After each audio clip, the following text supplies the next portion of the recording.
Boa noite, amigos. Boa noite. Que a paz do nosso Mestre Jesus nos envolva nessa noite. A mensagem que nós separamos aqui, para refletir hoje, então, como a nossa querida amiga disse no início, Thaís, se encontra ali no capítulo 14 do Evangelho segundo o Espiritismo, que tem como título Honrai o vosso pai e a vossa mãe. E nós separamos o último trecho, que é as instruções dos Espíritos. Eu sei que vocês sabem, mas acho que vale sempre a pena relembrar. A maioria dos capítulos do Evangelho segundo o Espiritismo ele está organizado em 3 grupos. Primeiro ele começa com os textos, com as passagens bíblicas e tem as referências ali, normalmente dos Evangelhos, hoje alguma carta, alguma passagem dos Atos também é encontrado. Depois tem alguns comentários, segundo bloco, os comentários de Kardec, e sempre o capítulo é finalizado com uma instrução dos Espíritos. E na maioria dos capítulos são várias instruções, 2, 3, 4 instruções, às vezes, que nós encontramos. No capítulo 14 nós temos uma instrução de um Espírito nada mais, nada menos de que Santo Agostinho, uma mensagem datada em 1862. É um texto bem extenso, que vale a pena a gente refletir. Nós realizamos alguns recortes desse texto para a gente refletir sobre o que Santo Agostinho nos instrui sobre isso. E quando a gente fala desse texto, desse título dessa mensagem, que ele fala em gratidão dos filhos e os laços de família, eu gostaria de deixar uma reflexão para cada um de nós, para a gente ir desenvolvendo ao longo da nossa reflexão. Como você lida com a ingratidão na família? Será que às vezes a gente já pode ter sido visitado por uma situação de ingratidão, onde nós sentimos que determinada pessoa da nossa família foi ingrato, agiu de uma maneira que a gente esperava de uma forma diferente? Como que nós reagimos? Por que será que isso aconteceu com a gente? Então vamos refletir um pouquinho sobre isso. O texto ele começa, esse é o primeiro recorte do texto, e aí eu vou tomar a liberdade aqui para ler para a gente realizar algumas reflexões então. Santo Agostinho fala assim, que após anos de meditação e prece, o espírito se aproveita de um corpo em preparo na família daquele a quem detestou e pede aos espíritos incumbidos de transmitir às ordens superiores permissão para ir preencher na terra os destinos daquele corpo que acaba de se formar. Então olha só que interessante Santo Agostinho, Primeiro, de onde que ele está falando aqui? De qual momento de nós espíritos que ele está falando? Ele está falando de algo que nós, aqui na doutrina espírita, chamamos de planejamento reencarnatório. Então ele está falando, olha, o espírito está lá no plano espiritual e está vendo que naquela família está se formando um corpo físico material, que existe uma preparação, papai e mamãe já começaram a conversar ali sobre um planejamento, e ele já fica ligado que aquela situação vai ocorrer, que provavelmente é de uma relação anterior, e que ele vai pedir autorização para que ele possa reencarnar ali. O Espírito usa Santo Agostinho então usa uma expressão daquela família quem detestou. Em outros momentos do capítulo 4 do Evangelho segundo o Espiritismo, nós vamos encontrar também essa mesma expressão, mas nós vamos falar assim dos desafetos, dos desafetos da família. O que acontece? Como nós somos lá no mundo espiritual, então? Quando nós desencarnamos, a gente não muda. Nós continuamos com os nossos mesmos gostos, com as nossos mesmos conhecimentos, com nossa mesma noção de sentimento. Só que lá também a gente vai se relacionar com outros espíritos que nos ajudam no nosso desenvolvimento, que são mais evoluídos em amor, em sabedoria, E lá a gente vai conviver, vai ter oportunidade de estudar, vai ter oportunidade de trabalhar. Então é nesse momento que Santo Agostinho está nos falando, que depois de anos de meditações e preces, e um aprendizado então, no mundo espiritual, ele fala, opa, entendi os percalços, onde eu sucumbi, e agora eu preciso de uma oportunidade, porque eu estou em desacordo com as leis divinas, estou em desacordo também com meu irmão. que naquele momento e naquela encarnação tinha uma função específica. Poderia ser o pai, a mãe, mas é um irmão. E daí a pergunta, então, é como não sucumbir a essa prova? Porque vocês concordam? Se nós vamos encarnar em um ambiente de desafetos anteriores, é uma prova. Como não sucumbir a isso? E daí Santo Agostinho, estava comentando com a Thaís aqui no início, né, que ele é muito legal. Porque ele sempre dá uma receitinha do que nós temos que fazer. Ele é prático. Na questão 919 do Livro dos Espíritos, ele fala lá qual que é a melhor maneira de se melhorar, né? E aí Santo Agostinho vai falar: faz como fazia lá na Terra, no final de cada dia, reflete sobre as coisas que você fez de errado, veja o que você fez contra o seu irmão, contra Deus e contra si mesmo. O resultado disso vai te dar paz, a sua consciência vai direcionar onde você tem que melhorar. Ele dá a receitinha. E aqui também ele dá a receitinha. Então, sobre isso que nós vamos refletir. Só que nós vamos também pegar a receitinha dele, que está no plano espiritual nesse momento ainda, e vamos colocar alguns outros temperos de outros espíritos que nos ajudam aqui no nosso plano terrestre a como não sucumbir a essa prova, verdade?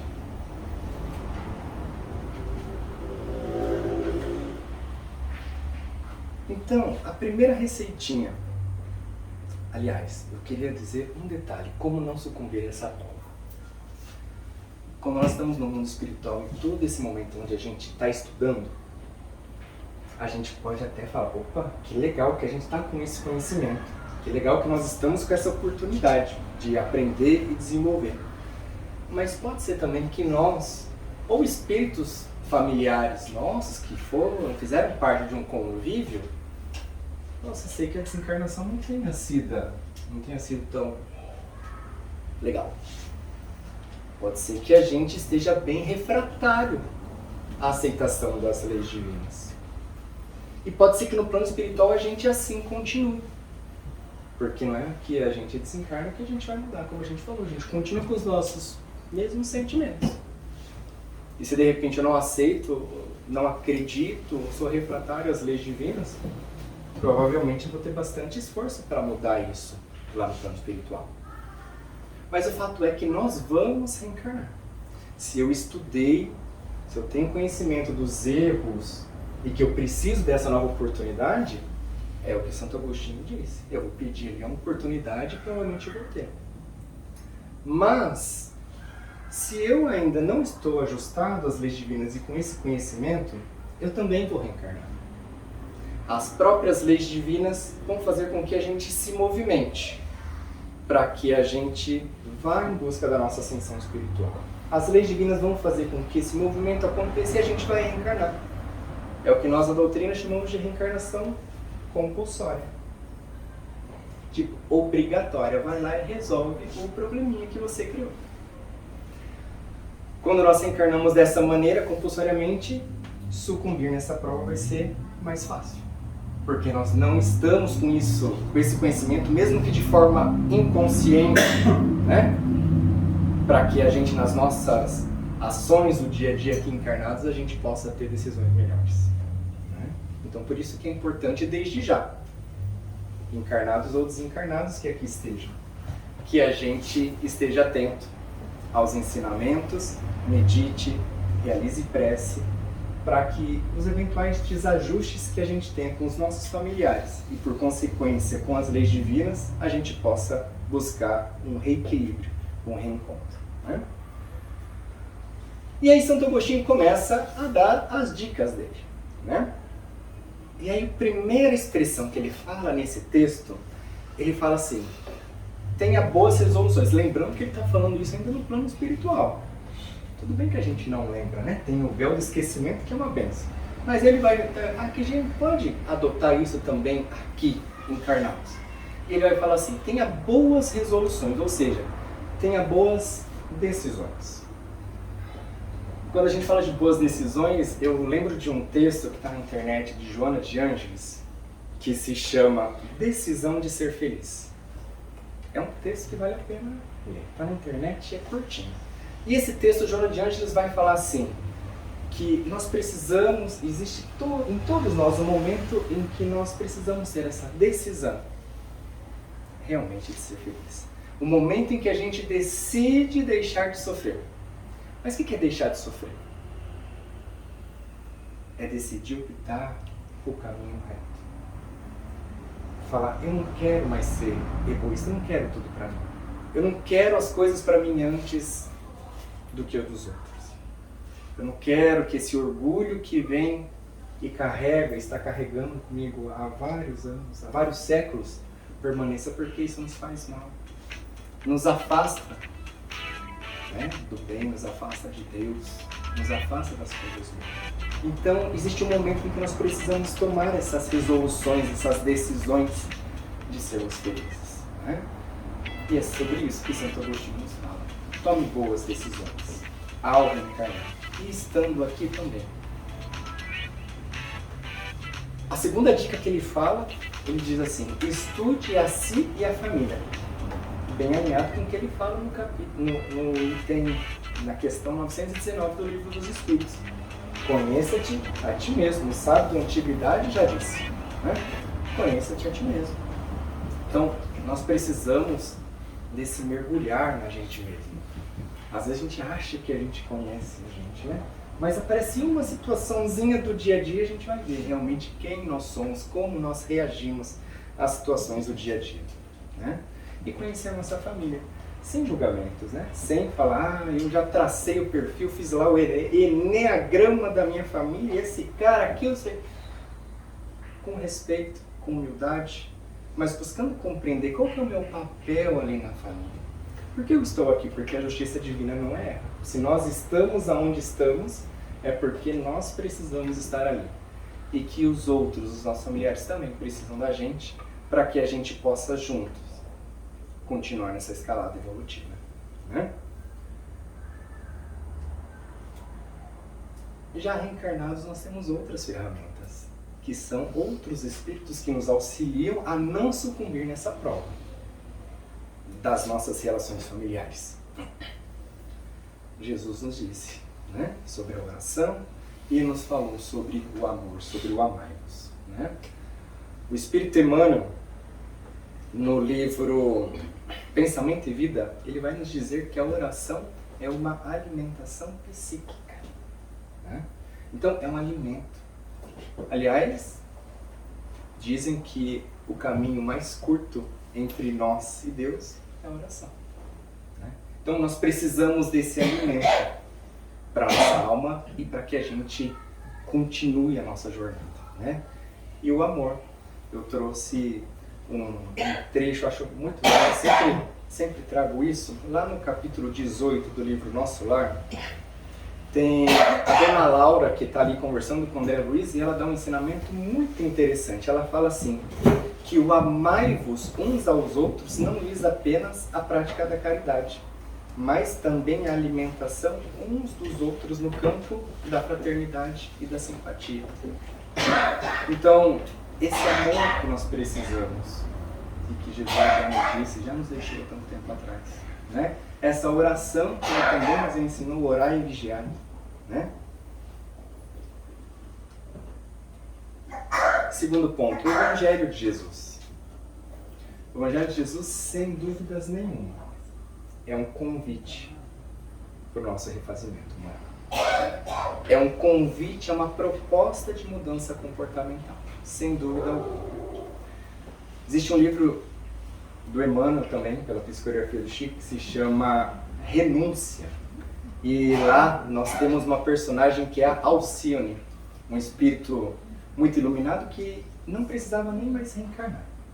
E aí ela reencarna em uma missão e ela tem uma frase muito interessante, que ela fala que o Evangelho de Jesus, nós precisamos de 4 coisas. O Evangelho precisa ser conhecido, o Evangelho precisa ser estudado, ele precisa ser sentido e precisa ser vivenciado. E é a gente olhar cada proposta que Jesus nos deixa no Evangelho e falar, o que isso tem a ver comigo? É olhar o perdoai 70 vezes 7? Alguém aqui não conhece a passagem do perdoai 70 vezes 7? Nós conhecemos, ok? Nós meditamos, nós refletimos, nós estudamos, tudo bem? faz até uma continha lá, 70 vezes 7, nossa, mas quantas integrais? A gente já dá uma, né? Eu que gosto meio de número ali, nossa, não tem problema. Mas é 70 vezes 7 para cada erro, né? Erro pra caramba.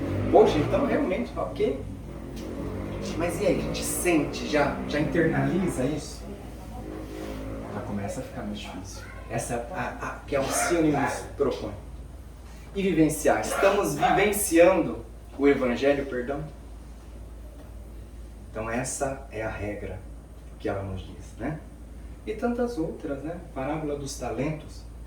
Alguém que não conhece a parábola? Imagino que todos conhecem a parábola dos talentos, né? O senhor dá um talento, dá para o outro, daí o servo lá devolve o talento multiplicado e o outro lá guardou o talento, não fez nada, devolveu aquele único, né? Conhecemos, né? Refletimos? Provavelmente refletimos, já entendemos que isso está falando sobre os nossos talentos, o que nós colocamos à disposição, o nosso corpo, a nossa inteligência, é tudo um empréstimo de Deus. O que nós estamos fazendo com o que nós recebemos? Sentimos que nós temos o talento e quando nos vem uma proposta de trabalho no bem, e não precisa ser algo mirabolante, pode ser dentro da nossa casa. Né? Já que nós estamos falando da ingratidão dos filhos e dos laços de família. Sentimos esse dever, esse despertar, esse senso de responsabilidade que a doutrina espírita nos propõe? Vivenciamos o nosso talento? Então a proposta de Jesus é essa. É vivenciar os seus ensinamentos. Por fim, a casa espírita. A casa espírita que acolhe aqui nós, adultos, através de uma palestra, depois para os estudos das obras, os estudos dos livros, depois nos convida ao trabalho e a continuar nossa jornada. As crianças através da evangelização, né, da mocidade e tantos trabalhos que existem.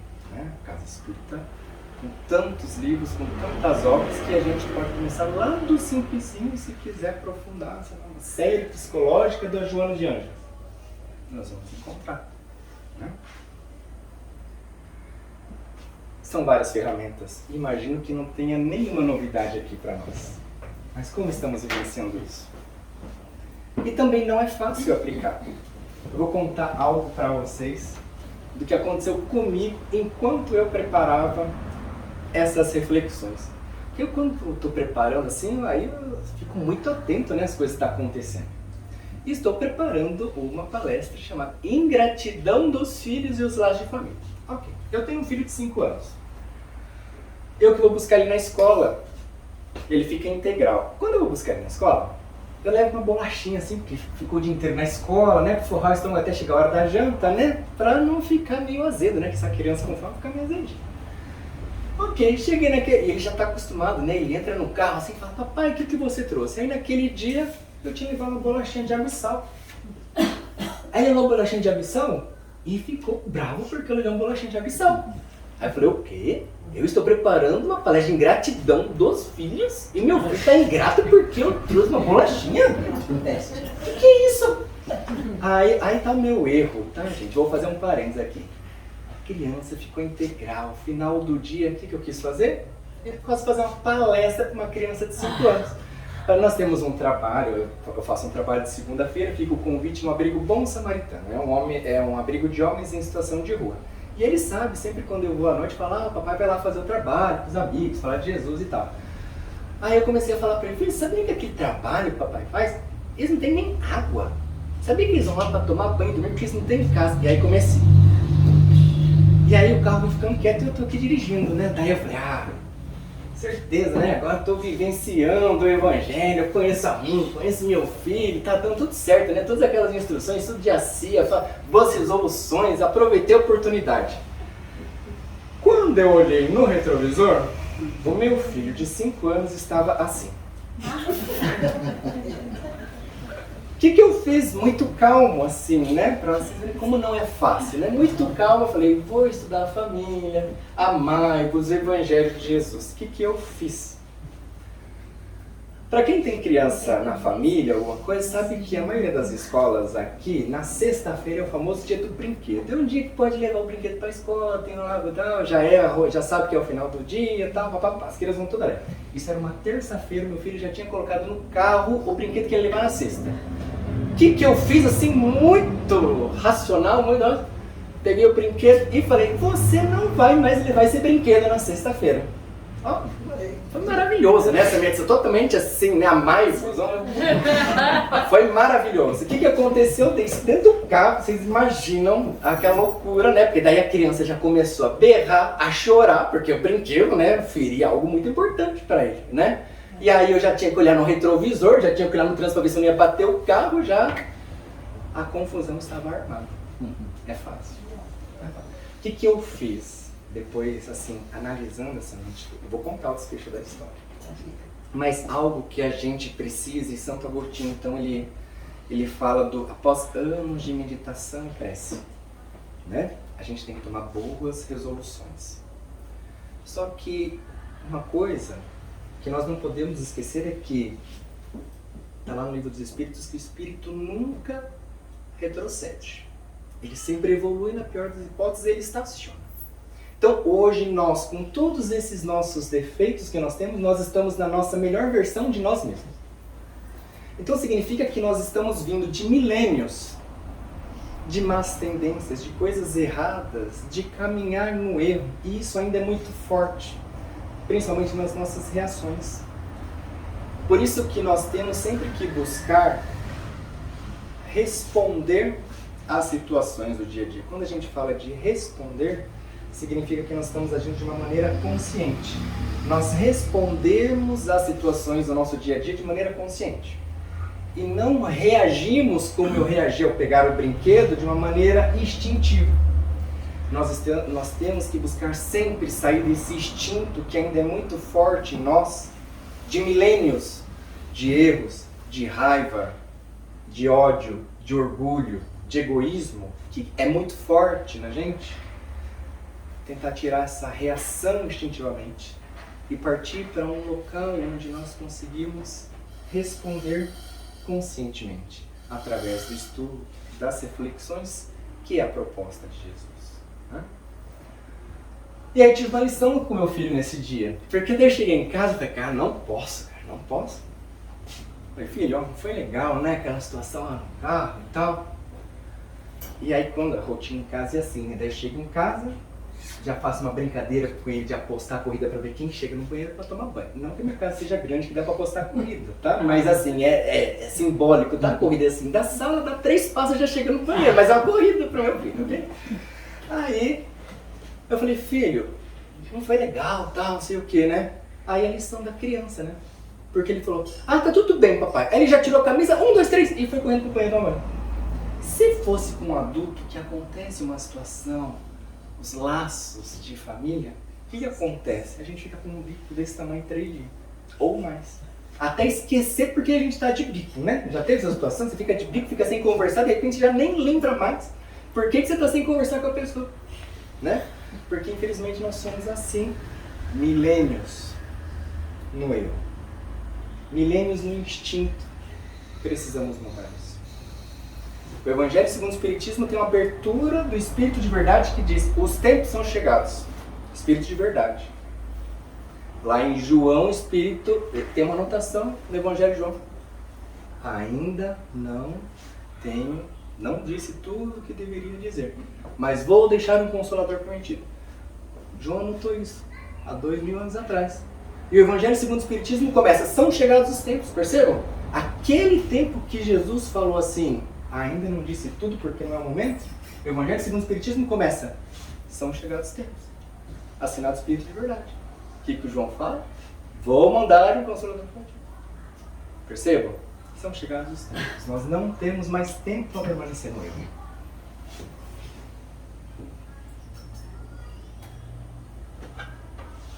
Eu queria lembrar um detalhe.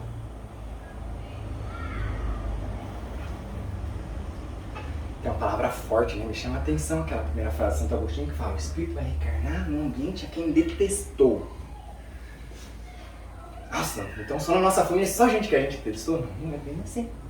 Lá no Evangelho segundo o Espiritismo, no capítulo 4, no item 19, nós temos essa frase. A união e a afeição que existem entre pessoas parentes são um indício da simpatia anterior que as aproximou. Mas Deus permite que nas famílias ocorram essas encarnações de espíritos antipáticos ou estranhos. Né? E aí Joana de Ângeles tem um livro chamado Constelação Familiar. E ela vai nos dizer o seguinte, que a família é um lugar onde nós vamos caldear as nossas emoções, onde nós vamos misturar as nossas emoções. Não é isso que é a família? Eu tô muito bravo com meu filho. Aí no mesmo momento eu já tô brincando, aí depois do banho eu dou um afago nele e aí tá tudo certo.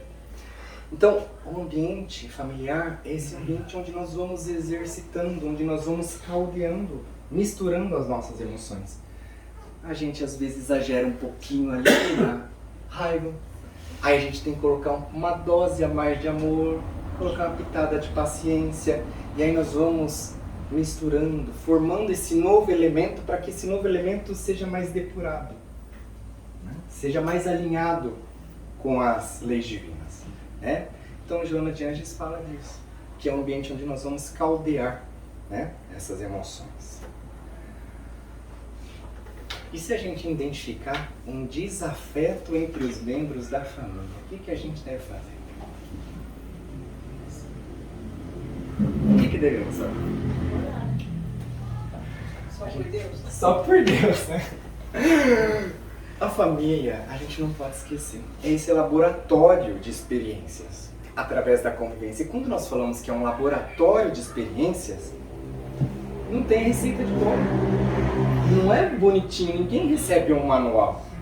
No laboratório não se fazem as experiências, é um método empírico, né? É pela experiência. A família é isso, é um laboratório onde nós vamos então caldear essas emoções. Então, primeiro de tudo, a gente tem que ter essa ciência, para que nas situações do dia a dia a gente respire, né? Pense nas nossas atitudes. Sabe aquela perguntinha, o que Jesus faria se estivesse aqui agora? Né? A gente refletir sobre isso. Né? E lembrando, na questão 110 do livro O Consolador, Psicografia do Emmanuel. Psicografia do Chico, pelo Espírito Emmanuel. Psicografia do Emmanuel. Desculpa. A pergunta é, qual a melhor escola de preparação das almas reencarnadas na Terra? E a resposta, a melhor escola ainda é o lar, onde a criatura deve receber as bases do sentimento e do caráter. Os estabelecimentos de ensino propriamente do mundo podem instruir, mas só o Instituto da Família pode educar. É por essa razão que a universidade poderá formar o cidadão, mas somente o lar pode edificar o homem. Né? Então, olha só quanta coisa que nós temos só no nosso lar, só no nosso ambiente familiar, só. Né? Então, às vezes, ele fala, mas queria ter um tempo para fazer um trabalho, ir lá no Bom Samaritano, que o Christian comentou e tal. O que estamos fazendo dentro da nossa casa? Naquele livro Boa Nova, né? Também Psicografia do Chico, pelo Humberto de Campos, tem várias histórias, e as primeiras, assim, que conta os primeiros momentos dos discípulos com Jesus, e alguns discípulos, Judas, que era comerciante e tal, Senhor, a gente precisa ter uns contatos com uma galera mais influente, senão a gente não vai conseguir edificar esse reino que o Senhor está comentando aí. Aí o pessoal, a gente precisa ter dinheiro, precisa arrecadar para edificar esse reino. E a resposta de Jesus era sempre, resumindo, como é que está a edificação do reino no seu coração? Porque para que nós possamos contribuir com a edificação do reino de Deus na nossa comunidade, na nossa sociedade, na cidade, no estado, no país, mundo, é necessário que esteja edificado dentro de nós. E a família é um ambiente onde a gente tem essa oportunidade de construir esse reino dentro de nós. Né? A gente não pode esquecer, então, se tivermos essa identificação dos desafetos, que os desafetos são pessoas nas quais nós precisamos estar para o nosso crescimento e para o crescimento deles. Os desafetos, então, são oportunidades da gente nos reajustarmos entre nós, que por algum motivo estamos em desacordo, e perante as leis divinas, porque se estamos em desacordo, estamos também desalinhados com as leis divinas. Aí tem um outro trecho, falando assim, né? Santo Agostinho falando: lembrai-vos de que cada pai e a cada mãe perguntará a Deus: que fizestes do filho confiado à vossa guarda? E aí Santo Agostinho vai falar que, desde pequena, as crianças, elas já apresentam os seus instintos, do qual nós, pais, temos que nos esforçar ao máximo, colocar todas as nossas forças para que aqueles instintos, aqueles maus pendores, sejam cortados pela raiz. E existe uma outra parte que nós vamos ter informação de que, se nós fizermos tudo, colocamos todos os nossos esforços e mesmo assim algo não deu certo no desenvolvimento moral dos nossos filhos, aí a culpa não é nossa. Porque se nós nos esforçamos ao máximo, sabendo das nossas condições, do nosso conhecimento em cada momento, e mesmo assim não foi aquilo que a gente esperava, a gente não pode também entrar num processo de culpa, porque isso não vai fazer bem para nós, para nossa cabeça, para nossa parte psicológica, né? Mas é importante nos esforçarmos com todas as forças para cuidar dos nossos pequenos, né? O Espírito Casimiro Cunha tem um trechinho muito legal. Ele fala assim, ó: resguarda os teus pequeninos onde estejas e onde vais. A criança do futuro é a foto viva dos pais, né? Então a gente não pode esquecer que nós somos os espelhos. E nós estamos falando dos nossos pequenos, mas se não deu certo, se nós não tínhamos o conhecimento, se nós não tínhamos, de repente, o contato com a doutrina que tanto nos possibilita, né, o entendimento das leis divinas, lá quando os nossos filhos eram pequenos, os nossos filhos continuam sendo os nossos filhos.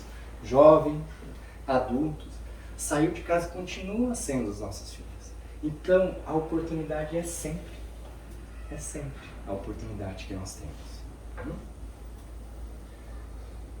E aí Santo Agostinho finaliza assim, que para chegarem a Deus, uma só é assim, a caridade. Aí ele fala: ora, não há caridade sem o esquecimento dos ultrajes e das injúrias. Não há caridade sem o perdão, nem com o coração tomado de ódio. E aí vale a pena a gente lembrar o que é caridade. Eu vou lembrar lá da questão 816 do Livro dos Espíritos. A pergunta é: qual o verdadeiro sentido da palavra caridade como entendia Jesus? E a resposta dos Espíritos foi: benevolência para com todos, indulgência para as imperfeições dos outros e perdão das ofensas. Essa é a caridade. Ser bom com todos, ser benevolente. Indulgência para as imperfeições do outro. O que é do outro, é do outro. Eu não vou responder sobre isso, não me interessa. Eu já tenho, sabe a passagem da trave, né? Um cisco, né? Ver o cisco no olho do irmão e não ver a trave no próprio olho. Não precisamos olhar os outros, precisamos cuidar de nós, né? E perdão das ofensas, né? Como eu já disse, 70 vezes 7 devemos perdoar. E para finalizar, eu gostaria de deixar uma reflexão, é uma crônica, na verdade, do Rubem Alves. Eu acho que eu já contei isso aqui uma vez. Vamos praticar a caridade e me perdoem quem já conhece, ok? Oportunidade para caridade. Rubem Alves, ele tem uma crônica que ele fala sobre as nossas relações familiares. E ele dá um exemplo através de 2 esportes. Do tênis, estamos nas Olimpíadas, né, Berta? Do tênis. E de um outro esporte que é mais uma brincadeira, que é parecido, que é o frescobol, aquela que o pessoal brinca na praia, sabe? E aí ele fala assim, em que as relações familiares do tipo tênis, o que acontece no esporte tênis?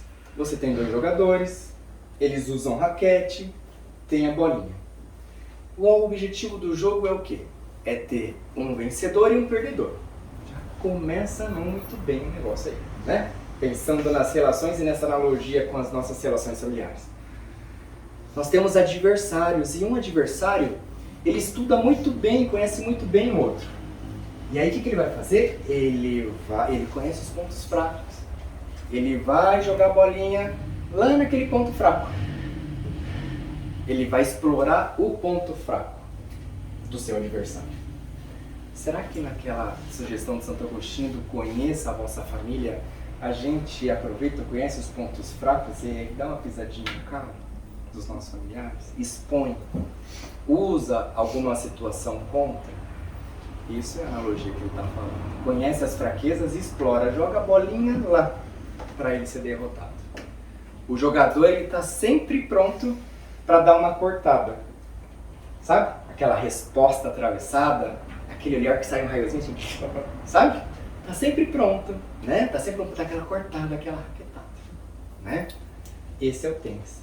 E relações familiares do tipo esporte, tênis, onde tem essas atitudes, não tendem a prosperar. E não está alinhado com as leis divinas. Ao passo que o frescobol, que é uma brincadeira, também tem 2 jogadores, tem 2 raquetes e tem uma bolinha. Só que o objetivo do jogo é equilibrar a bolinha. Porque se a bolinha cair, os 2 perdem. Acaba o jogo. Então o objetivo é o equilíbrio. Você também conhece o lado fraco de quem está brincando ali com você.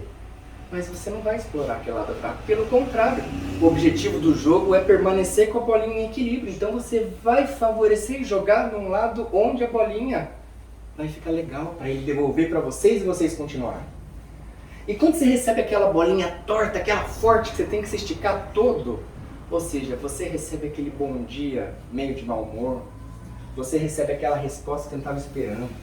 Você falou uma coisa e o seu familiar entendeu outra, e daí a conclusão está armada lá no carro, no dia do brinquedo. Quando você tem essa situação, você vai entender que não foi por mal. E você vai se esforçar ao máximo, vai se esticar lá, para pegar a bolinha e não deixar a bolinha cair. Porque você vai entender que aquela pessoa era o que ela conseguiu fazer para você naquele momento, de acordo com as condições dela. Mas às vezes ela não estava no seu melhor ângulo, não estava com a sua melhor força, mas você que é consciente, que a partir de hoje a gente vai firmar um compromisso de responder conscientemente, não agir instintivamente. Você reflete de maneira consciente e tenta devolver a bolinha de uma melhor maneira. Essas relações tendem a prosperar, as relações do tipo frescobol.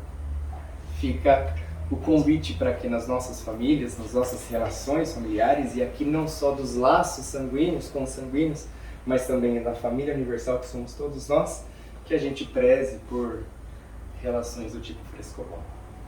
Gostaria de convidar todos para a prece final. Mestre Jesus, querido amigo, nós te agradecemos essa oportunidade de estarmos aqui juntos em seu nome.